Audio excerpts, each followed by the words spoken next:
Warhammer Explained. Alright, boys, it is finally time to learn more about Warhammer. Everybody keeps on talking about it. And I've kinda seen this video, I think, like years ago. And I know there's like an Emperor and Space House and Space... Oh my god. I sound like that annoyed girlfriend. You spend 3 hours explaining something and then she just goes, yeah, I don't know, there's like Space Elves and like Space Orcs or something. And there's like Space Demons, they're pretty hard. Okay, get your notebooks out, it's time to learn. As someone who doesn't necessarily serve the Omnissiah, but someone who can appreciate them, what? You will not be getting my legs today, as I'll be... Oh, Omnissiah was... Was it the Emperor? I forgot. Replacing them with various things depending thing. on which faction we are currently talking about to add a little bit more context and legs. Possible comedy to whatever the hell I am currently doing. So, all right. Hello everybody, my name is Bricky, and this is going to be a long video and a large project that has been going on for quite some time. I'm ready, teach me. I need 2 hands for this. This is every single Warhammer 40k race. Hell yeah, let's go. Kind of a nutshell, explained, a little bit of explanation, a little bit of lore, a little kind of a nutshell. A little bit of information. This is what took me off so long for like actually learning Warhammer. It's like, oh, there's so much lore. Oh no. Explanation, a little bit of lore, a little bit of talking about the tabletop, but mostly lore, what they're all about, and also a little bit of background for those of you. Yeah, I don't know. My boyfriend tried to teach me about that stuff, but he like keep playing with his dolls. It's Warhammer figurines. Who just have no clue what Warhammer 40,000 is. Now you see, Warhammer and Warhammer 40,000 is a universe people hear plenty of, but don't know a whole lot about. They see, oh, there's these dudes in big power armor with chainsaw swords, and they got these... Did they steal the idea from Fallout? Watch all the Warhammer fans in the comments be like, no! They had it first. Big old green orcs, and there's some bugs over there, and everyone calls these guys weebs, and then there's these spiky bitches over here, and I don't get it. Spiky. I don't understand. Where do I start? Well, this video is particularly for you, or for those of you Let's start at year 1, and then we work ourselves up to 40k. You who have a little bit of knowledge, but you're kind of curious about each of the different... Heretical view. No! No, I'm not a heretic. I'm trying to learn. Races and factions in Warhammer. So, overall, the Warhammer universe... Oh my god, what is this? Meldrox? Moloth? Oh my god. That's why I'm scared of it. It's like there's a million factions inside of the factions. Universe is vast when it comes to lore and background, and each different faction is so different with the things that they believe in, and some are human, some are transhuman, like where they all have all these crazy ass electronics on them. You've got aliens and you've got the chaos factions, and there's so much to entail that I decided to embark on this project to tell you what each and every single one of them is about, and what the Warhammer universe is about as well, to give at least a little bit of an intro to this extremely bloated but very, very enjoyable world that I and many others... Can it really be that difficult and expansive if it's only 51 minutes? I mean, come on. So, I will be explaining every single faction in the Warhammer 40k universe, at least all the factions. Dude, I thought there were like 5. Human, Space Orcs, Space Elves, and like 2 more maybe. Oh no, this is way more than I thought. Play as, and some smaller factions here and there. I will not be discussing absolutely everything in it, because that is a little bit much, and I'm not going to go too mega deep into the lore. I'm going to give you a pretty solid overview of each of the different factions, and have you learn a little bit about them, and we'll discuss a little bit of the tabletop as well, in case you were curious about that. But for this episode entirely, we are discussing the Imperium of Man, because that takes up a fat chunk of Warhammer lore. It's the poster boys, right? The big armor dudes. What is Warhammer 40,000? Well, the 40,000 starts off is the year 40,000, the 41st millennium. That's where it takes place, is in the year 40,000, 41,000 AD. You're already... Aren't they like in year 40,000 for like the last 50 years or something? 40k. They didn't update the calendar. You're already more knowledgeable. Let me read you a quote, first of many quotes in this video. Uh-oh. It is the 41st millennium. For more than 100 years, the Emperor has sat immobile on the golden throne of Earth. He is the master of mankind by the will of the gods, and master of a million worlds by the might of his inexhaustible armies. He is a rotting carcass, writhing invisibly with power from the dark age of technology. He is the carrion lord of the Imperium, for whom 1,000 souls are sacrificed. Why does it sound like a god or something? Every day, so that he may never truly die. To be a man in such times is to be amongst untold billions. It is to live in the cruelest and most bloody regime imaginable.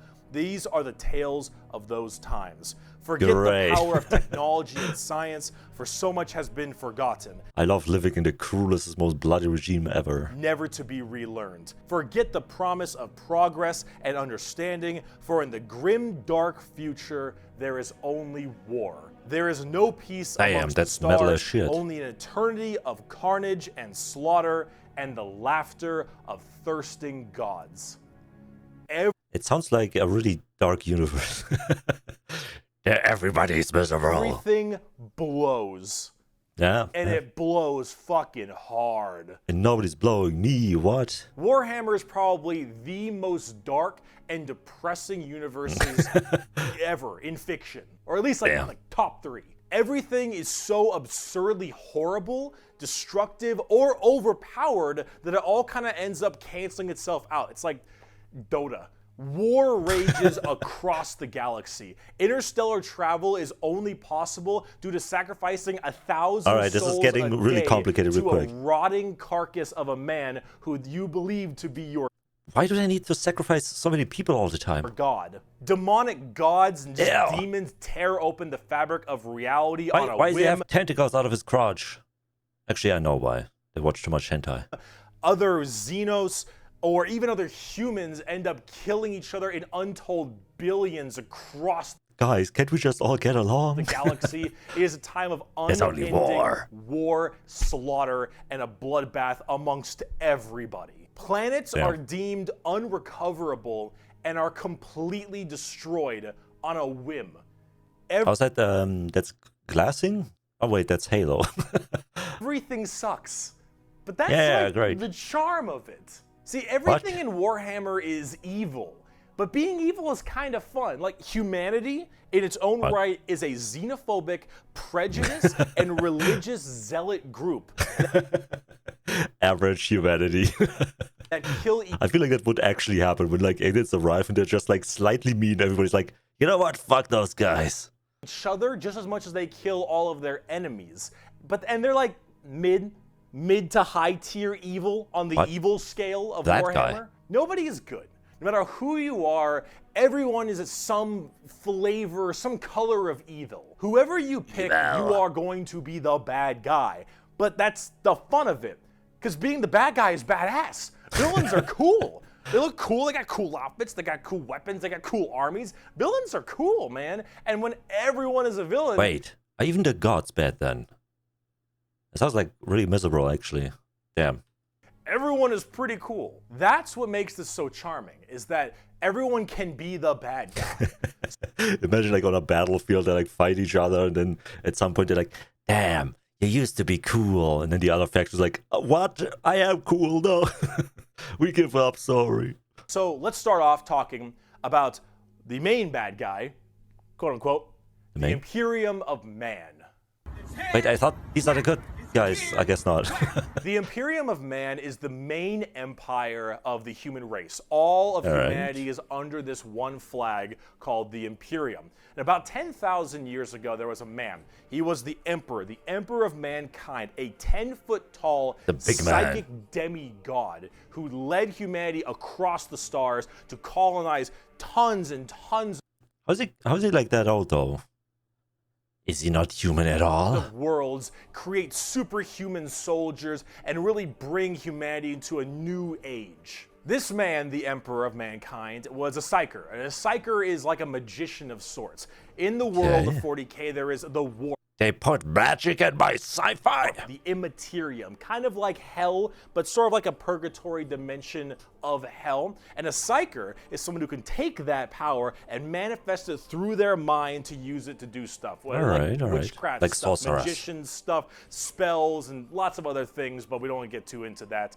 The Emperor, big boy psyker, top tier, Big boy. A+, maybe even S. He's the chosen one, like Anakin Skywalker. Now, the Emperor created a bunch of sons. Yes, created a bunch of sons known as the Primarchs. He created 18 Primarchs to have them lead all of the different legions of humanity to the different... That guy doesn't look like a good person. If you're green with like a bunch of goo and blood and like a face mask, I don't know. Stars and plans to help colonize and bring it out. These Primarchs are basically like little versions of the Emperor. Not all of them are psychers, but a lot of them are very, very powerful, and they lead his special Space Marine legions. Wait, how did he create them? Just like made them into existence? What? Then this big clusterfuck happened called the... Oh, is he like Voldemort? And these are like his... The parts of his soul or something. Horus Heresy, where the Emperor's favorite son, the Primarch, Horus, ended up joining Chaos and leading 9 of the 18, half of his Primarchs directly to Earth to fight down the Emperor himself. Now, if you want to know what Chaos is, remember what I mentioned earlier, the warp, that Immaterium, the hellish place? Yeah. In there relies the 4 Chaos gods. Imagine like Satan and 3 other Satans. Satan and his 3 siblings. Oh, great. 1 is already bad enough. Now we got 4. The warp being kind of evil, those chaos gods, that's the reason. And so those chaos gods manipulated Horus, and then Horus helped manipulate... Damn, look at that dude. He looks freaking badass though. Oh, never mind. He has a bunch of human scars. I guess he's the bad guy. all 8 other Primarchs Horus, to lead this giant coup directly on the Emperor on Earth. And they fucked up shit. Why does it look like Trump? No. After this huge civil war, Horus died, but not before brutally wounding the Emperor. And right at the end of his life, they put the Emperor on this large golden throne on Earth, in which he is now alive, just barely, but slowly rotting away, powering something called the Astra Militarum, so long as he stays alive, and is fed 1,000 people a day. The Astra Militarum is like... What do you mean by fed exactly? Oh, the soul thing. The North Star. If you want to do interstellar travel in 40K, you need to pass through that demonic warp I mentioned earlier. But how do you... I feel like that's always a bad idea. If your mode of transport is going through demon or like demon hell places, then it kind of always backfires, I feel like. You know where you're going. Well, the Emperor is there putting a nice little navigator right there. He helps navigate you to know where you're going. If you want to go from Earth to like some crazy solar system across the way, you need to go through that warp, and then you need to know where you're going, go through there, and pop your way out. It's like doing nether travel in Minecraft, so you can shorten the distance between going to... But what about all the lava? Areas. Do the people have like anti-fire resistant potions? So long as the Emperor is alive and being fed 1,000 people... Alive. He's basically just like a freaking Matrix battery person. A day to stay alive, you can do that. The moment he dies, interstellar travel's gone for all of humanity. You're so boned. Now, since the Horus Heresy 10,000 years... Wait, how do like all the other factions do it then? Do they also have like North Stars? Years ago, the Imperium has fallen from grace substantially. All technology has started to dwindle and die. There is now giant fundamental religious extremists that now believe the Emperor of Mankind was a deity, a true living god, which is probably the last thing the Emperor would have wanted to be remembered for. But wasn't he though? He's like tens of thousands of years old and so powerful he can like control the whole planet or something. So now you have this thing called the Ecclesiarchy, which is this giant church entirely devoted to spreading the good word of the Emperor. He is now the Holy Emperor God, the God Emperor of mankind. And all of the Imperium has taken up worshiping him to the fullest extent and killing anything that isn't humanity in his name. The Imperium has this futuristic... If you're like the leader of a country and then like everybody's like, yeah, he told us to do it. Meanwhile, he sits on his freaking chair and is like, no, I'm just sitting here doing nothing. Gothic tone to it and a hefty religious zealotry to them. Damn. If you think anything against the Emperor... Dude, the artwork is amazing. I love it. That's heresy and you deserve to die. Bro. That is called being a heretic. Oh no, earlier he called us heretical viewers. I am still in school, I'm learning. Heretics die in 40k. There is no such thing as freedom of religion. Yeah, what happened to this dude? Bruh. There's like a million freaking cables going in him. There is no such thing as freedom of speech so long as you are against the Emperor. There is no such thing as any kind of tolerance. Everyone is a religious zealot. Some more than others, but no matter what, you preach in that good word. So right now, everyone in humanity is trying to expand their empire. I can see why like the humans are also bad guys now. I retract my statement from earlier. Across the stars. If you are a heretic, someone who doesn't believe in the Emperor, you are deserving of death. If you believe in the Chaos Gods, you are also a heretic and you deserve death. If you are an alien race of any kind, you are a filthy Xenos and you deserve death as well. So long as... Deport all the illegal... the murder continues and humanity expands, the Imperium of Man is very... I can see why a lot of people like this now.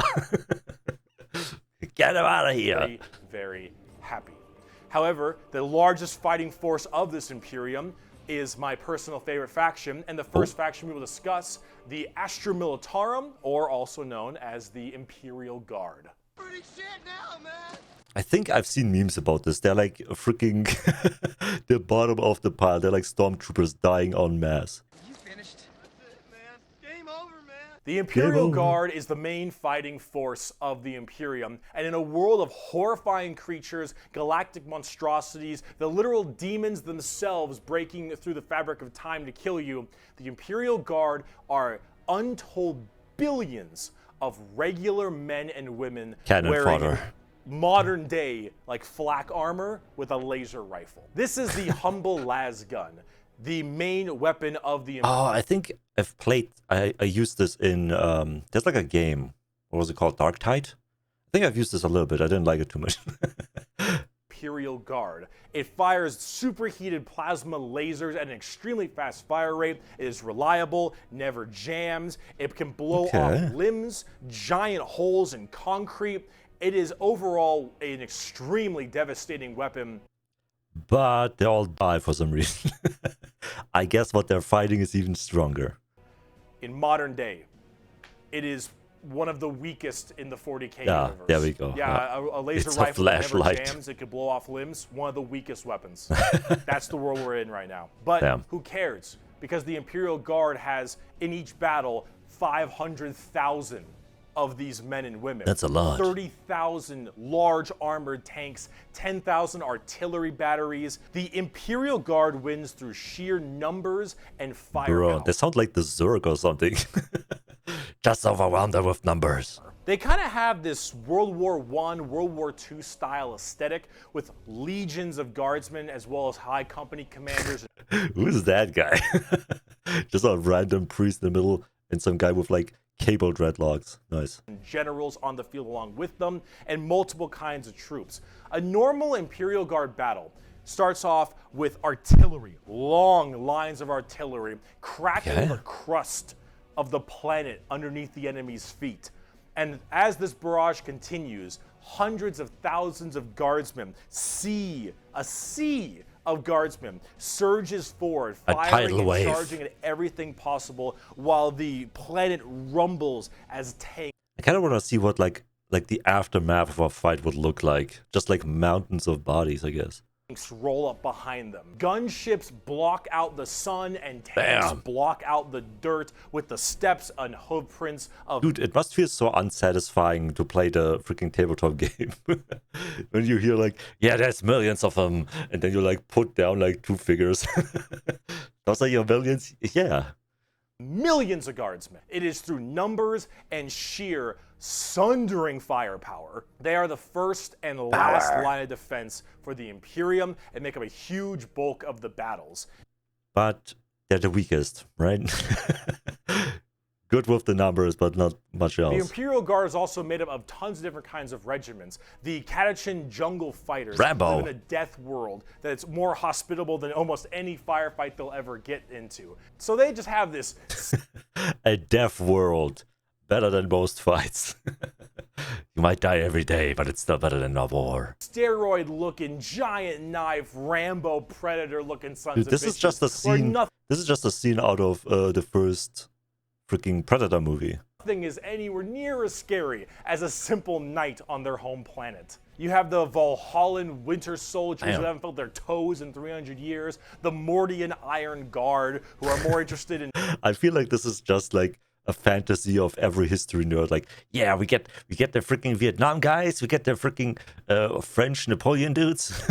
making their shoes shine than actually fighting a battle. And then, of course, the big one, the Cadians from Cadia. Oh, is that bad? The biggest export of guardsmen in the entirety of the Imperium. Is it like a breeding factory?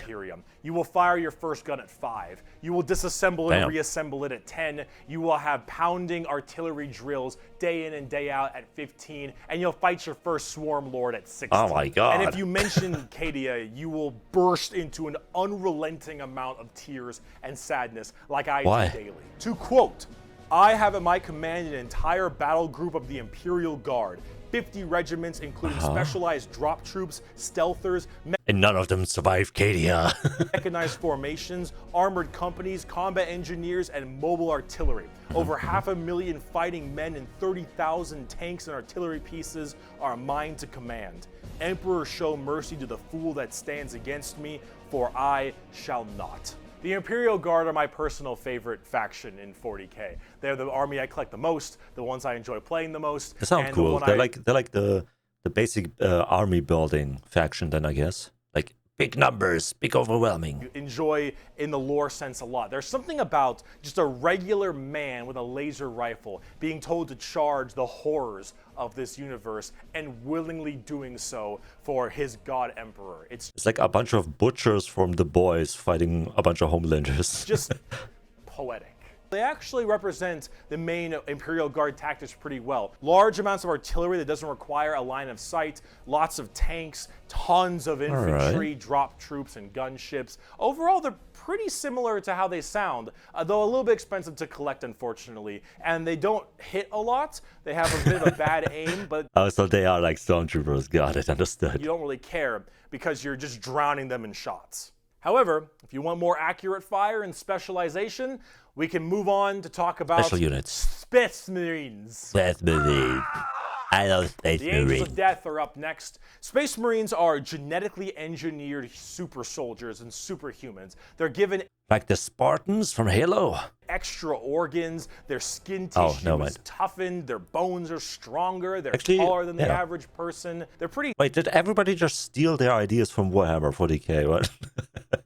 It's Halo and StarCraft and everybody else. Massive people, and these are the specialized super soldiers that carry out a lot of the more specific tasks for the Imperium. And there's tons of legions of them. In fact, I don't know them. Per Primarch. Each Primarch, I thought they're all the same. The Emperor's son, as I mentioned before, oversees their legion of Space Marines. The genetic upgrade they get is based on the genes of said Primarch. What is all that? Called a gene seed. That's what brings them up to this. Oh, so they're kind of like a weaker version of the Primarchs? Like superhuman level. As stated, each Primarch has their own legion. Wait, robot, girl. Are they clones? No, they're being engineered. That's very confusing. Man has the Ultramarines, Jagatai Khan has the White Scars, Rogel Dorn has the Imperial Fists, Corvus Corax has the Raven Guard, and there's a whole bunch of other side sections that are also... I'm not gonna lie, the pictures make them look kind of goofy. Extremely interesting and have a little bit more of a twist on the average Space Marines, which we will discuss in a bit. Humorously enough, I don't have a whole lot to say about Space Marines. They're superhumanly fast. In fact, it's been said that nothing that... Oh, so that's why everybody knows them, because they're like not as complicated as like other factions, maybe? at large should move just that big, quick. big, strong These men soldier. in power armor moving at blazing fast speeds. Their reflexes are faster. Their skin is tougher. They are overall just extremely powerful. So who would win? A Spartan like John 117 or a Space Marine? I kind of want to see like a death battle of that. Soldiers. In fact, where they differ comes down to which Space Marine Legion we're talking about. For instance, the Ultramarines done by Robot Gilliman are the main blue boys, strong in almost every way, the jack of all trades kind of group that are a little bit too strong, and that's a lore problem, but the White Scars by Jagatai Khan are all about speed freaks, go fast. We're talking attack bikes, we're talking land speeders. Damn, you want to go in jetpacks. quick, you want to hit them hard, I kind of like fast. Damn, they have like bikes and jetpacks. That sounds fun. for them to be swarming around like buzzflies, buzzsaws, Buzzsaw? with the speed Saw? of buzzsaws. They're buzzing at the speed of sawing. Right. Fuck you, Pale King. Salamanders love I still need to play Hollow Knight. Tell me in the comments if I should play Hollow Knight. fire. Fire in the forge, fire in battle. Flamers, melta-guns, multi-meltas. Just so long as something can be burning, that's big. And they're also actually some of the nicest of the Space Marines. A lot of Space Marines have this kind of like holier-than-thou thing because of their genetic strength. However, the Salamanders tend to put human lives above the lives of themselves, which is actually rather rare. Oh my god. They're also the only nice guys in the universe. all black, but not like just regular black, like 2 a.m. They could be if they want to. Black, like they have a charcoal, want to, but dark, ashy exterior and blazing red eyes. That guy, they don't look like nice guys. They look like demons or something. Apparently, something about living on their home planet of Nocturne, which They're all demons. I don't know if that makes much sense. Hillary but Clinton who cares? This is is like a demon. fantasy land anyway. Overall, Salamanders are actually one of my personal favorite legions because they're just really cool. They're fun to play as because of all their flamer weapons, and they have a They got flamethrowers. I changed my opinion. These are the fun guys. Can I have a jetpack, a motorcycle, and a flamethrower, please? nice, like, more heartwarming lore as opposed to being super easy. This is like the most guy thing to say, actually. I want a motorcycle, I want a jetpack, I want a flamethrower, and dynamite. Evil like everyone else is. Oh my god, we're not even a quarter of the way through the Space Marine Legions. Imperial Fists believe in the power of the siege and defensive positions. Raven Guards, master of stealth and sabotage while having bird helmets. Okay. Iron Hands, masters of machines and vehicles while being Also, they all have like a specific theme to them. Okay. really goddamn good at being sold on eBay after one nerf. Space Wolves, Vikings and wolves and tons of wolves and axes. They are wolves. Battle axes, fur everywhere, space wolves, angry, big teeth. I feel like that would be a big favorite for women. Oh, he's big and strong and has fur. Yes, I read that book. Blood Angels, the genetic defect to make them want to drink blood and go crazy, called the Red Thirst. They have Cupid wings and stuff. They're the barbarians. Strange, and they are all super gay for Sanguinius. What? Dark Angels are old school knights and inner circle thieves. Why does he look like Dr. Doom from DC? Men. Or Marvel? I don't know. Are you a Wait, what did he say? Inner circle theme and He-Man, what? Are you a heretic? Me? No, never. I would never know.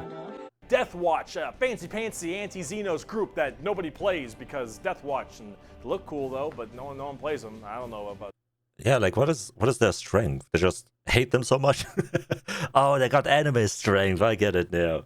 They hate them so much they grow in power. Death Watch, they're there though. Black Templars, for the people who, if you haven't prayed at least 3 times a day, you're gonna start praying out that airlock. And they're like the paladins in a way, right? They're like more religious, I think. I'm sure there's some other chapters I may have missed as well, like Crimson Fist and stuff, but those are the main ones right Fist.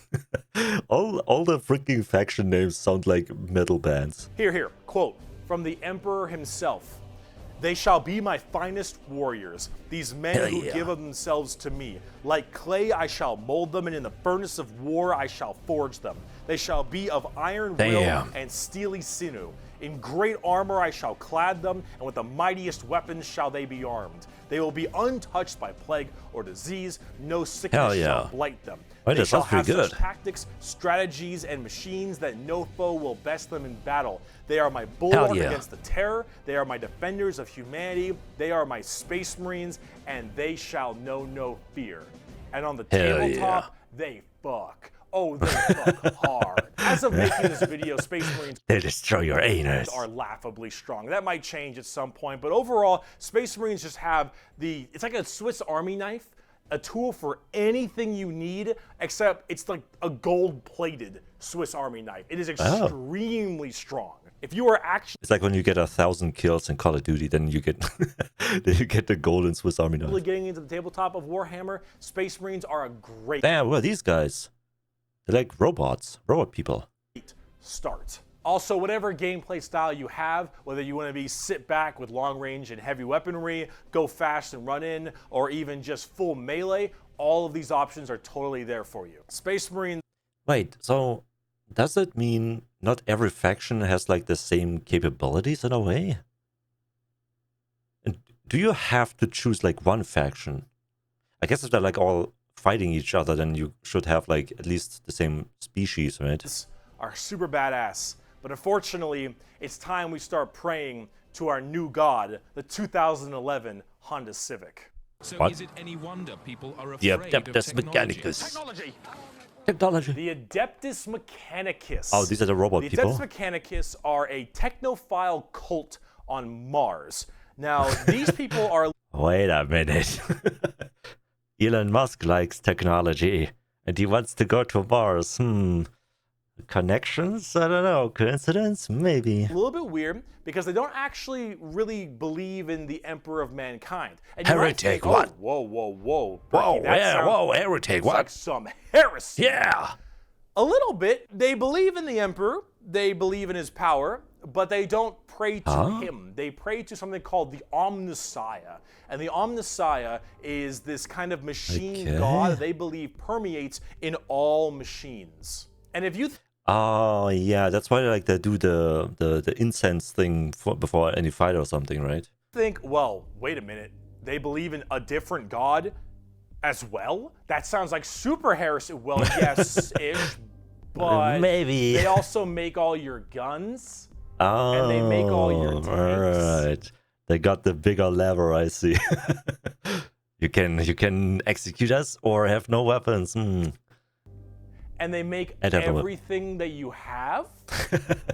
Yeah. So you can't really tell them to fuck off because you're not going to win nothing if you don't got stuff to shoot people with. See, they're on the Messiah. At least makes sense from their standpoint. They believe it to be a deity that... Oh, is it like a super AI kind of thing? ...permeates through all machines. Your Honda Civic, your standard bolt gun, your Skynet? Dune Strider Walker, Skynet is real. Mechs, your huge ships. The Omnissiah is present through all. And the only reason your stuff works is because the machine's spirit in it says it works. If you want your gun to... Damn, is that why like whenever I hit my TV it starts working again? Yeah, remember having like those big TVs that you can just hit and they work again? To work, your tank to run, you must pray to it. And I mean full stop. You need to start chanting in high Gothic. You need to burn incense. You need to sit on your knees and pray to that car. You need to rub oil on your robe. Is this what it feels like to like normal people whenever like they tell an IT guy to like fix their PC and then they come in and be like, oh yes, please machine, work again, and then it suddenly works even though they didn't do anything? Did you try to turn it off and on again? And you need to go, well, magic. Full stop. If you want your damn thing to work, if you want your gun to fire, you need... I like remember like a lot of times, like my parents come up to be like, my phone doesn't work, look at it, it's so slow, it doesn't do the thing anymore. And then you look at it and they have like 1,000 tabs open. Okay, just close them all. Wow, you did it. What did you do? To do that. They are very bizarre, and they actually have a bit of a point. Because they have a minigun? Obviously working. And if you look at them, I don't know how that works. So they obviously know something about what they're doing. The most notable member of the Adeptus Mechanicus is Magos, whatever, Belisarius Call. I can't imagine that all of this is comfortable. Like having massive machines come out of you, I feel like that's not really comfortable. Look at this dude. Look at this dude. Yeah. Yeah. This is the group we're talking about. These are these weirdos. Here, the Omniscian Creed. The credo, Omnissiah. There is no truth in flesh, only betrayal. There is no strength in flesh, what? Only weakness. Sounds like a heretic. There is no constancy in flesh, only decay. I mean, that's kind of true. There true. is no certainty in flesh, but death. That's also kind of true. Weakness, flesh is death. The Omnissiah is the god of the machines, and if you wish to be whole, if you wish to be holy, if you wish to give unto him, you must saw down your limbs and remove your organs and replace the mechanical parts, because that is what he wants, and that is how you will be. Isn't that it feels like brainwashing to me. They pray to like a super AI that tells them to cut off their own limbs to turn into machines that he then can control. I don't know. Become enlightened. Hard technophiles mixed with religious extremism. Adeptus Mechanicus. Now, for their army side of things, they are with the Scutari. The Scutari operate with very bizarre weaponry and lots of different kinds of vehicles, tanks, and different people in between. Oh, they're like the weird faction. But they have extremely wacky and enjoyable, and in fact quite effective, both in the real game and in the lore, weaponry and gear. Overall, as an army, kind of makes sense if they're like the technological faction, that they have like weird things they can like do, right? On the tabletop, they're very weird and have a whole bunch of different shenanigans, but if you like kind of that quirky, wacky techno thing, I'd give them a pickup. Hell, they're so paranoid. They're so paranoid and crazy. These Dune Striders you see. What is this? This is just like a massive rideable thing with two legs. Damn, is that a lance, bro? Right here, one guy was able to make them work. One guy, and he died. And they're so scared they'll never work again that they keep them on and they never turn them off, and they run around in a circle the whole time. Like everybody who doesn't want the Windows update never turns off their PC. I want it to continue to work, all right? Until they need them, and then they corral it, and they go into battle. Yep. The Adeptus Mechanicus. Now, if you want to talk about faith... Well, although that doesn't really sound like they understand what they're doing, though, right? We don't know if we can fix it. Just keep it on. Let's talk about the Sisters of Battle. Oh, simp has fallen for an eagle in oh no, not again. The Sisters of Battle of the Adeptus Sororitas, if that's how I pronounce it correctly, is an all-female group of battle sisters going through the ecclesiarchy section of the Imperium. The ecclesiarchy is, of course, the church. This is, imagine a private army of the church, which is... I mean, we don't really have to imagine it. What is that? Scary. Why is his penis locked off? Yeah. And it is. The worst fate to sisters man. are an extremely zealotous force, and they take this to a full extreme. They believe in three main things: faith, martyrdom, and fire. Through the bolter, the flamer, and the melter, it sounds like the Sisters of Battle are extremely Crusaders. potent at taking out chaos and heretics. Mainly heretics, because as they are a fighting section of the church, that's the big thing they want to kill. Any form of heretic will face the Emperor's justice through those three main weapons: the bolter, the flamer, and the melter, and they will do so with... Hey, what is a melter? Is that not also a flamer? Extreme prejudice. Literally. They are the closest things we have to nuns in space. And I'm talking hardcore nuns. They Nuns. They go out and murder heretics. Carry holy fire on their backs. They have holy books and sigils all across their armor. Their main battle tank is a fucking pipe organ missile launcher. What? They have small babies that they have removed their brain capacity to make them little servant cherubs. This is to nightmare fly fuel. around and give them ammunition and shit. What the They heck? drop churches from low orbit as mini drop pods onto battles. They Believe in God yet? Throws giant church down. God believes in you. drop churches into battles, and they blare war hymns and holy music from their frigates in low atmosphere and shower holy water.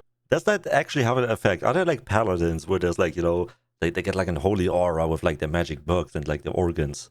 Across the battlefield.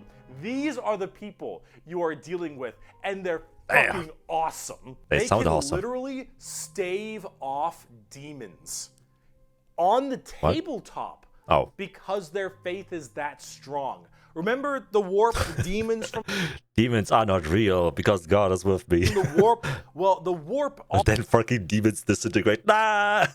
also manifests in your No, mind. how did she do All of that? your emotions, negative and positive, go through the warp. It's the Imperium, the place of all things. So if you are that mentally fortified, that mentally... But did my mind might instantly go to, if you're that mentally ill, you can't just ignore demons. really strong, you can stave off horrifying demons.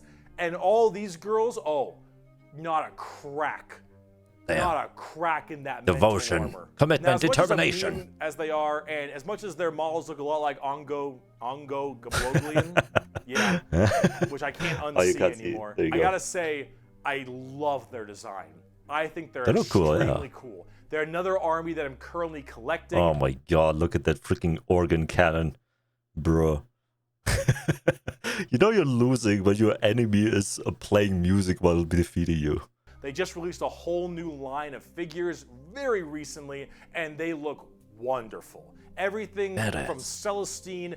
Wait, wasn't there like a drama about this or something? Like Space Marines could be female now or something and everybody hated it. Why would you do that? You have like a badass female faction already. The What? living, literally undying saint from the triumph of Saint Catherine, which is literally a funeral procession as a model. Those organ tanks I What? mentioned earlier. This shit is the most over-the-top badassery in a lot of the Warhammer I mean, the way he's he's giving it a lot of time, but the way he's explaining it sounds way cooler than Space Marines.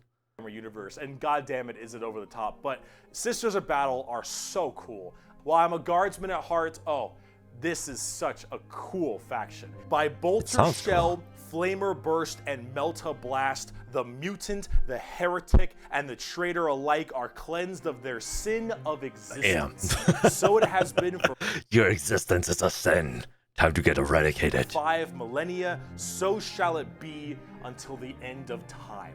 Damn. And speaking Mic of drop. burning demons, Oh. The Grey Knights. the Grey Knights are the first army I actually collected back in 7th edition. Okay. Grey Knights are a super secretive and much more old school look at power armored knights, except they look are way more all bulkier. psychers. All of them have that crazy space magic magician shit. Isn't that like bad and heretical though? If you like get your powers from the demon realm. For every 100,000 guardsmen, there's one Grey Knight. For every 10,000 Sisters of Battle, there's one Grey Knight. For every 1,000 Space Marines, there's one Grey Knight. So they're like super soldiers. Grey Knights are the strongest of the strong, both in mental will and absolute just strength. These are Space Marines that are all high-level psychers, all of them able to specifically do one goal, and that is kill demons. The Emperor believed that the demons of chaos were the #1 threat to the Imperium, and he probably he was kind of right. The Horus heresy like almost killed him, right? is right. However, this group is entirely based on doing that through a myriad of tactics. Hunting Coming from the demons. planet, or I guess the moon of Titan in the Sol system, the Grey Knights are thrown through extremely rigorous training and are as clear of mind and soul as they possibly can be. Since the demons of the warp are the warp, Kind of sounds like they're like all autistic or something. Or maybe they have like ADHD with like hyperfixation. Demons, kill the demons. mind projects to the warp, people can go insane very fast, especially lower level psychers. They do manipulate people as well, right? With like Horus. These Grey Knights need to be able to harness the warp in the presence of demons and stay perfectly sane. Damn. One of their characters, one of my favorite characters, They sound is named Casper. honestly, they kind of sound like the Battle Sisters, except they're like big tanks. Crow. He has a demon blade, the black blade of Mahamahama, and he has to have it on him because it tempts everyone nearby, constantly beckoning them. Use my power. Use my...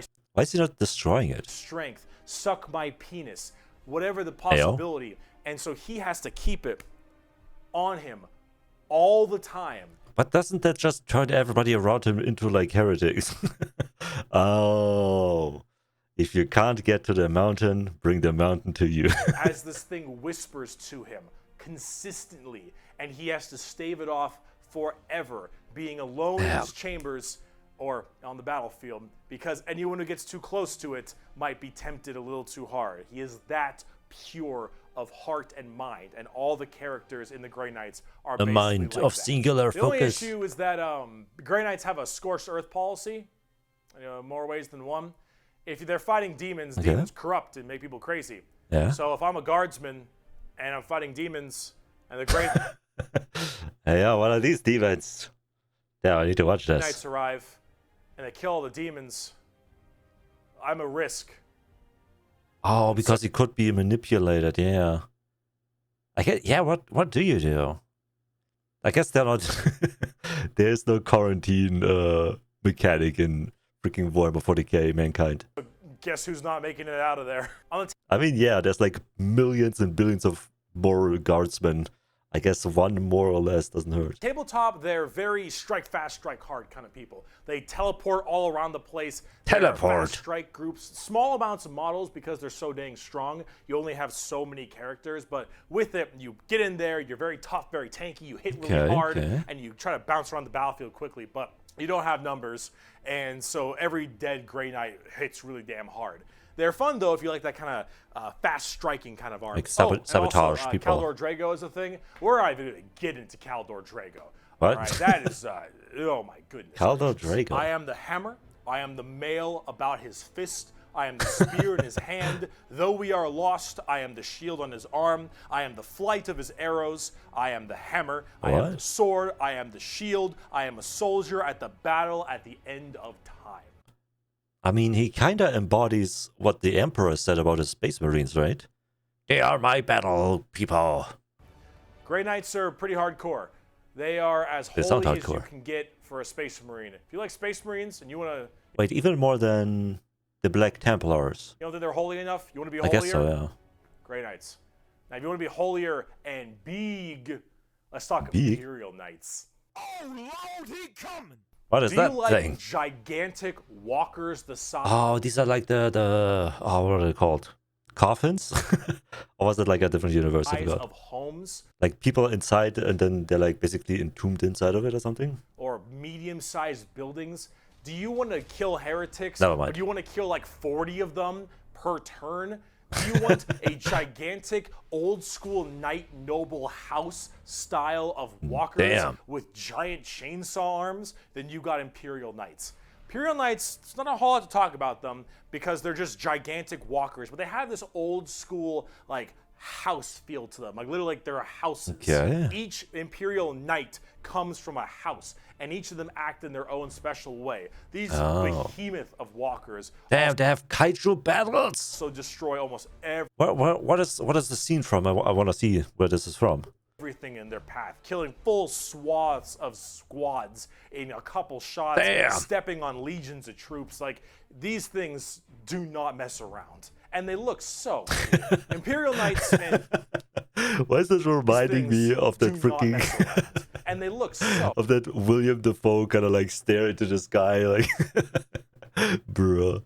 Oh, cool. Imperial Knights and Chaos Knights, actually, for that matter, don't have a whole lot to discuss. They're just super big, heavy walkers, and they look different depending on your house or Chaos God you currently believe in.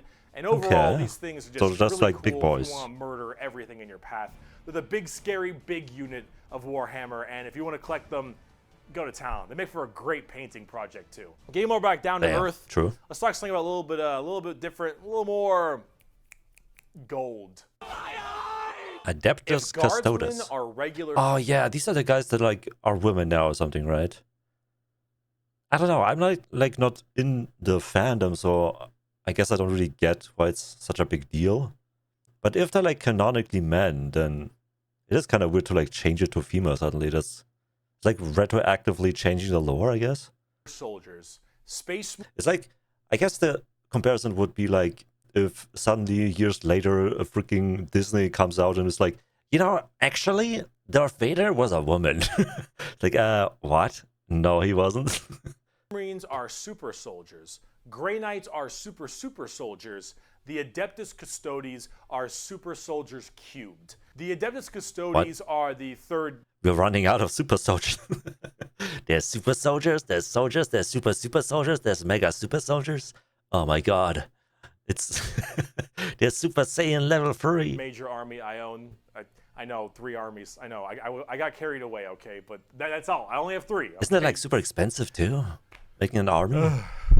They are our final brand of Space Marines, but these ones are super special, okay? I feel like he said that like 5 times already. There's like special Space Marines, there's the Battle Sisters, there's this guy, the Grey Knights. A Guardsman is 6 foot, a Space Marine is 7 feet, a Custodian is 8 feet. These are the giant defenders of Holy Terra, which is also Earth. Earth is Terra, themselves. These are the people that literally guard the Emperor's throne room. Oh, important job, yeah. These boys protect the Emperor's throne room at all boys. Oh my god, I knew it. They changed it, I guess. Times and are literally like. Damn, what are these helmets, bro? They look like that guy from the Jedi Council, like the big forehead man. Handcrafted people. They're not humans brought up by a gene seer or something. These are all handcrafted super soldiers. Isn't this kind of like similar to like the Primarchs? Because they were kind of like created as well, right? I think from a tube. These behemoths of men are like 8 feet, 8.5 feet tall, and functionally immortal. They stand still, spear in hand, for hundreds of years without the need to sleep and barely even the need to eat. Watching over the throne room and every other area of Holy Terra for their entire purpose in life. And oh my lord, are they terrifying. These Custodians put Space Marines to shame. You liked your super soldiers, these are your super mega soldiers. One of these men can take on probably 3 Space Marines and most likely win. There are many different groups of Custodians as well, like the Solar Watch, or there's also one of my personal favorite, the Aquilan Shield. The Aquilan Shield go out to see. Oh, so they had to nerf the Custodians. That's why they made them into women. I see. Okay. Really unimportant individuals and protect them because they believe that they are going to be doing something very important in their lives. For instance, let's say a regular guardsman gets the protection of this giant 8.5 foot tall golden god because that guardsman will end up becoming a general one day or something of that nature. The Custodians work in mysterious ways and are almost always is that one just flying? But never outmatched. These people are pretty horrifying, both on the tabletop as well as in the lore. There are very few of them, however, and there's actually an extremely small amount of them. But that's kind of the point. There's only so many of these people that can have war gear this strong, weapons this powerful, and training this good. And the Custodians have all 3 of it. For 100 years, I stood my watch amidst the somber shadows of the Sanctum Imperialis. Damn, it must be so boring. As a statue, but always ready, always attuned to dangers unseen. Days, months, years passed by in a frenzied blur beyond those walls, yet within, little moved and nothing changed. For 100 years, I did not but wait. Yet had any threat appeared, I would have struck it down in a heartbeat. For 100 years, I stood my watch, and as it ends, I can tell you this: patience is a weapon. It sounds like a freaking mall cop, just like watching the mall at night and be like, yeah, I would totally beat up any robber or like burglar, yeah. If I'm guarding this place and if anyone comes in, I'll fuck him up. And then the first time it actually happens, oh no, I need to call the police. The Custodians are the top dogs of the Imperium, and they hurt just that same way. Though I do want to discuss a little bit about the Sisters of Silence before we get out of here, because the Sisters of Silence I also have a few of, and they're really fun, but they don't get enough attention. These kind of bald plume ladies are a whole group of pariahs, or also known as blanks. We'll be referring to them as blanks from now on. So as every mind is somewhat connected to the warp, these blanks are a genetic mutation that has it suppressed heavily. Because of that mind... So they're like anti-mages kind of thing, right? Like mage killers, maybe? Suppression, normal people feel this weird, like... Oh, or maybe they're like demon hunters because they can't be influenced. Kind of like the Grey Knights. Uncomfortable nature when around them. When a Sister of Silence walks past them, you Okay. feel ill. You feel just uncomfortable and strange. So most of them don't... I always feel that way when a woman walks past me. Oh god, act noble, act noble. actually live past childhood, because once they are birthed, they're, well, you know, killed or something at a very young age because they just emit a horrifying aura. These ladies, fair. however, are guardians of the throne as well for more... Wait, why are like they emitting a horrible aura if all they do is kind of like nullify the warp, I guess? Wait, does it imply that like good things come out of the warp as well? psychic threats. See, none of the I mean, I guess that would explain why there's like psychers in mankind as well. custodians are psychers, so they have a difficult time dealing with major demons and other kinds of psychic phenomena. These sisters are extremely specialized. There we go. All of Okay. them taking a vow of silence as they don't speak, hence the term Sisters of Silence, but they communicate through hand gestures and things Why like that though? nature. But if there's a Why though? They're already blanks. Why like reduce even more things you can do? demon issue, if there's any kind of warp-based problem, the sisters are extremely adept at dealing with them, thanks to their blank gene. Alright, they normally alright. work a lot of time with the They look really menacing as well. They look like goth knights or something. custodians because they have to deal with both kinds of threats, but they're not represented that way on the tabletop. In fact, they only have like one real model for them, which is very unfortunate. I hope they'll get something new soon because Hey, that sounds I think kinda they should really cool. be working together as it is that way in the lore, but hopefully we'll get there soon. But if we're talking about blanks, Oh, what? I think I saw a couple of clips about like a custodian woman and one of those silent sisters, like going going on adventures or like doing missions or something. Oh, I need to look this up later. I kind of want to watch that. as it is that way in the lore, but hopefully we'll get there soon. But if we're talking about blanks, let's talk assassins. What? Assassins. They look like Metal Gear. Solid Snake. Go on video. We're about to round it out. We got this and one more human thing, and then we're Oh my god, I just noticed. This is a 50-minute video and we're like barely looking at the factions of mankind. Oh no. Isn't there like 5 more races or something? done. The assassins, though, the Officio Assassinorum, oh boy, these people are deadly. Do they have an Assassin's Creed? Yeah, they're called assassins. They should be. Assassins, But, yeah. oh man, these people will mess you up. So these are from the Officio Assassinorum, a very special organization, and they are handpicked by the Grand Master of the Officio Assassinorum from the what was it called? Scola Progenium. It's basically What an is orphan that? school. Your parents got murdered by demons or something. Oh. You get sent It's basically orphan school. to this, and you get trained to be whatever. Yeah. Tempestus drop troop, an inquisitor, maybe even. Maybe you get a blank gene. and there's you get so thrown many into interesting Sisters of Silence, factions. or sometimes you just disappear. When you are taken, however, you go to one of 4 temples because the Assassinorum Okay. works in the temple style of things. Oh, this is so These complicated. temples are the Vindicare, Caluxus, Calidus, and Eversor temples. Let's start with the Vindicare. I'm far away. I've been sitting here for 3 weeks. Poof! The Poof. Vindicare temple is the main sniper-based temple. Okay, Gigantic snipers. sniper rifles for all these assassins. Their whole point is to be able to be in a spot and sit there, eye and scope, for weeks, waiting for the Damn. perfect target. Wait, are they like also superhuman then? Or are they like regular, like in quotations, normal snipers? Taking persons. people out from literal miles away after extremely long time periods.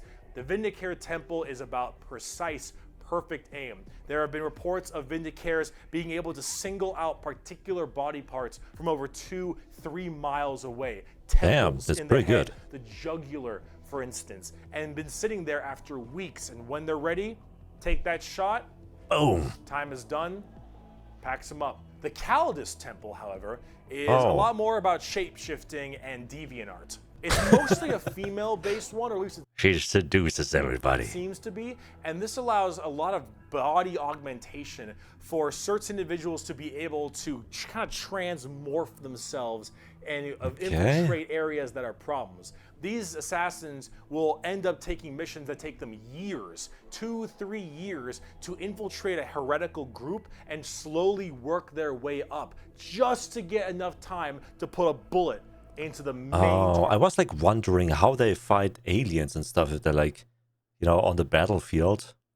But I guess if there's like a bunch of heretical fractions inside of mankind, that makes sense, yeah. Target's head and then escape unharmed. Or become the main target and sabotage it from within. These are all completely about deception, mind tricks, polymorphing, and everything in between. And sounds heretical. Hey, oh, what? The Eversor Temple. Just kind of disturbing one. The Eversor Temple. Let me guess. It's the cloak and dagger kind of guy, because everybody else, although I guess the girls were kind of like assassinating with like infiltration. Is about when you don't want anything to come back alive, friend or foe. You want it all dead. And Eversor is psychogenically conditioned with just psychotherapy and psychological torture to only feel violence, hatred, and anger. It does the Clockwork Orange style of thing of just making you forced to watch never-ending pain and misery and psycho. So they go like berserk and kill everything. I guess is the term. And then they pump you full of tons of psychedelic drugs, and they cryo-freeze you. And then they release you like, good luck. Like letting out a rabid beast. And then they drop you in an area where they just want to make sure everything is dead. Damn. And then you defrost, full of just all this insane, mind-boggling psychotherapy and psychedelic drugs, and you just go to town. Yeah, if you don't care if anyone comes back alive. You're like, all right, lost cause, send them in. Finally, there's the most bizarre temple. Bro, who's this freaking Freezer-looking guy? Calyxus Temple. The Calyxus assassins are feared even among the other temples. So that blank gene, the people will go to the Calyxus Temple with this as well. And this is where they can harness that to be massively anti-psyker or even just anti-regular people. They are seen with extreme fear and distrust among many, many people. They are described by the Eldar by quote as being pure evil. Imagine that uncomfortable feeling from that blank gene I mentioned. And then imagine them being taught and given equipment to amplify it by 100. If normally regular people feel uncomfortable, now they are basically akin to being a siren wailing directly in your ear. And that's kind of cool though. Oh no, the sheer presence of a Calyxus assassin is enough for you to tear your skin off. You will rather gouge your eyes out and rip your nails off than even being near this person. Doesn't that imply that the warp is kind of like in everybody kind of thing? Kind of like the Force, I guess? And like being disconnected is like so painful or like so disorientating that you hate it? The Calyxus assassin is when you want psychers to literally lose their minds, and they will go on their knees and ask you to gun them down because it is a suitable choice over being anywhere near you. The motto of that temple is, that which is unknown and unseen commands the greatest fear. Now, for tabletop, assassins aren't that special. It's like the best horror in horror movies as well, right? If you don't see the monster for a long time. You can call them in no matter what Imperium faction you are, and they do a lot of work for themselves, but at the same time, they're very specialized and require a lot of finesse. And they work the way you generally want. Kind of like assassins, You want to cause some distortion and weird stuff, you take a Calidus. You want to just murder swaths of infantry and then blow up Eversor. You want to kill that one guy, Vindicare, and if you have a lot of Psychers, Calyxus. It's nice little like jack of all trades if you have a specific thing you want to kill. And you get to choose which is really fun. But now, let's talk about the last human faction. We can round this video out before we do part 2. What could he possibly end this video on? We had freaking super soldiers, super women, everything. The Inquisition. Oh, we have that sounds good. Talk about with them. Nobody expects the Spanish Inquisition. Wait, what was this? Something flashed there for a second. What happened? Where is it? The Inquisition. Oh. Heresy. Where do I even begin with the do they work with the Battle Sisters then? Because the Battle Sisters also hunt heretics, right? Inquisition. Take every secret police you can think of. Okay. The KGB, the Gestapo, the and then plus CIA, steroids. FBI, any of these kinds of people. and then mark it up by about 10 and give them the most power in the entire Imperium. What? No, Why? You know what? How about this? Okay. This right here. It's oh no, not not a just quote. a quote. This is the Imperial motto. The motto of the Inquisition. What's that mean? I apologize for my bad pronunciation. Innocentia nihil probat. Innocence proves nothing. Bro. Actually, there's like a similar term in our real life. Like, not knowing a law doesn't make you innocent or something like that. It's like basically saying just because you didn't know you did something wrong doesn't make you innocent to the face of the law. The most powerful organization in the Imperium, the secret police, their number one motto is innocence proves nothing. Well, I mean, if there's like a bunch of demons manipulating you, if there's a bunch of heretics kind of pulling the strings behind the scenes, if there's like a freaking Mars faction that makes super AI weapons, then I don't know. Seems like it might be true. The Inquisition goes around They have a point, like maybe. the secret police or like detectives to find issues in the Imperium. And they have different ordos depending on which one we're talking about. The Ordo Hereticus, the Ordo Xenos, the Ordo Malleus, for instance, and a whole bunch of other ones. Hereticus is obvious, they deal with heretics. Xenos tries to find alien threats, and Malleus is demons. They all have different specializations in what they're trying to go for as this Inquisitor. And that's what they're called, Inquisitors. Each of them as an Inquisitor. How does this make them different to like the Grey Knights or like the Battle Sisters though? They must have like a different flavor to them. Has their own free reign to do as they wish. They may have a ship and a crew, and they go they out just to have find more problems and interrogate authority. people a lot. They are above the law in every Oh, department. there we go. Over Space Marines. Now, the Space Marines might argue against them and stuff, and there might be a lot of blowback, but technically they are above them as Inquisitors. They are looking to investigate and figure out coups and But who's watching the Watchers? cults and demonic incursions and possible Xenos issues like gene stealers or a new threat coming into an area. They're about learning that stuff and actually doing detective work. And memes aside, that sounds kind of cool, like detective The Inquisition guys. having all of this power does make them a little bit power hungry and frantic sometimes. And yes, it is would still have a bad thought? thing, but most of them are pretty good at their job. And they spend a lot of time being very diligent to make sure that all of these leads they follow are proper and correct. They're basically space detectives with just enormous power and sometimes a bit of a power complex. And we haven't even talked about Exterminatus yet. Exterminatus. What is that? Exterminatus is deeming a planet unfit to be saved. I deem that this planet is demon infested. Oh, that's the glass thing, Taking right? it back will cost too many resources and is not worth it. I have now committed Exterminatus on this planet. I will now sign the death warrant of an entire okay, there we go. planet as it is unfit to take and better to be destroyed than allow the enemy to hold it. This can mean... I mean, that is a kind of fair strategy. It's very radical and a bunch of people die, but in war that sometimes is necessary. Saturation bombardment. This can... That's like in like the world wars, we like bombed bridges and like towns just to like make them stop advance and stuff, right? mean cracking the planet's core and breaking it apart. Doesn't matter. Render this planet inhospitable to all life. Yes, the innocence proves nothing people are the only people who can choose this planet must die in its entirety. I mean, there might be cases where it's necessary. Now, it is memed a lot. Actually, now that I remember, didn't America like throw nukes at Japan?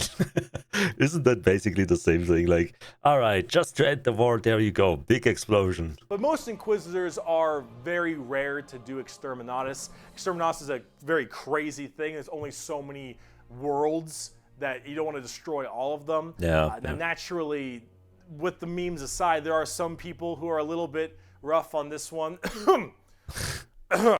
Vicious Cryptman is an Inquisition Lord of the Order of Xenos, also known as the Tyrannic Wars. Okay, I guess he does it a lot, maybe? But most Inquisitors generally don't like to do Exterminatus a ton, but it is an option they have. and it's a crazy option when you think about Definitely it. not gay. Secret Police Inquisition are unfortunately not represented on the tabletop very much. You generally kind of put one in your army if you feel like it. You have a couple special options there and some side content, but they're not really fleshed out very well, and personally they need a lot. I mean, all you need is an Inquisitor and then you win every tabletop, right? Exterminatus! It's like the freaking Exodia from Yu-Gi-Oh! More stuff put in there, and they really need a lot more effort put into them, and they're not quite where I want them to be. Overall, the Inquisition makes for a lot of the best storytelling as well. I was about to say, it sounds more like they're like great for books, but like on the battlefield they probably don't have that much of an impact. If you could instead have like a giant robot machine, like what are they called? I forgot already. No, god damn it. I should have wrote it down. Or like Grey Knights, or like battle systems with like church droppings. They are probably more effective in battle compared to like Inquisition people. Because it's a little bit hard to talk about a big story of a whole bunch of Space Marines killing something, right? It's just a big battle story. It's not as interesting. It's more personal, more detective work. Intrigue and that moral dilemma that an Inquisitor has makes for a lot better media. And honestly, the more people do it, I think it's better, because then it adds a little more humanity to the Warhammer horrible, horrible grim darkness. And wow, we just finished the humans. Oh my god. Come back for part 2. Oh We're talking about Chaos and Xenos. Oh lord, should I watch that? Oh god. I feel like already overcompensated, or not compensated, overfilled with information about like just the humans. I can like barely remember half of them. Anyway, thanks for watching. And let me know in the comments if I should watch more like this. Anyway, see you next time. Bye-bye, bye-bye.